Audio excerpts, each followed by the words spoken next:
ओम गणेशाय नमः। गणेश भगवान सभी भक्तों का कल्याण करेंगे।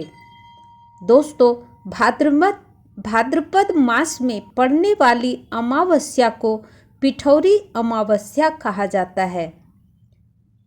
हिंदू धर्म में पिठौरी अमावस्या का बहुत महत्व होता है।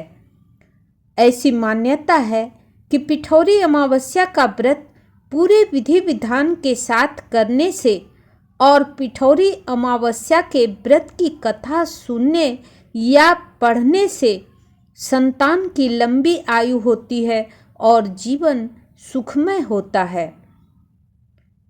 जो भी पिठौरी अमावस्या करती हैं या जो नहीं भी करती हैं, उसे भी पिठौरी अमावस्या के व्रत की कथा को अवश्य ही सुनना या पढ़ना चाहिए। तो चलिए हम जानते हैं पिठौरी अमावस्या व्रत की कथा। एक समय की बात है, एक परिवार में 7 सगे भाई रहते थे।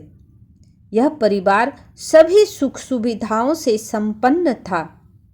सभी भाइयों की अपनी संतानें थे। किसी के बताने पर उन भाइयों की 7 पत्नियों ने भादो मास के अमावस्या की पिठौरी अमावस्या के दिन व्रत रखा। सभी अपनी संतान की दीर्घायु प्राप्ति का वरदान लेने के लिए पिठौरी अमावस्या का इंतजार करने लगी। जब भादो मास आई तो केवल बड़ी बहू ने ही व्रत धारण किया।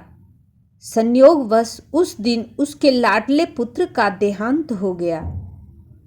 अब यह एक क्रम बन चुका था। हर साल पिठौरी अमावस्या की तिथि को उनके एक बेटे का देहांत होते होते 7 वर्ष बीत गए, मगर उस बड़े भाई की पत्नी ने अपने बेटे के शव का अंतिम संस्कार न करके अज्ञात जगह पर छुपाकर रख दिया था। उस गांव की रक्षक माँ पोलेरम्मा गांव की पहरेदारी किया करती थी।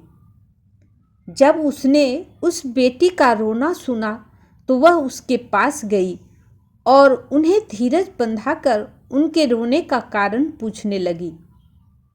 उसने देवी पोलेरम्मा को अपनी सारी व्यथा सुनाई। माँ का हृदय इस दुखांत घटना को सुनकर पानी पानी हो गया। वह दया भाव से कहने लगी, जा बेटी, जहाँ जहाँ तेरे पुत्रों के मृत शरीर हैं, उन पर हल्दी छिड़क आ। बड़े भाई की पत्नी ने वैसा ही किया। जब वह हल्दी छिड़क कर घर पहुंची तो उन्हें अपनी आंखों पर यकीन न था। उनके 7 पुत्र घर के आंगन में माँ का इंतजार कर रहे थे। इसी पौराणिक कथा के कारण अब दक्षिण भारत के हर क्षेत्र में पिठौरी अमावस्या का व्रत रखा जाता है।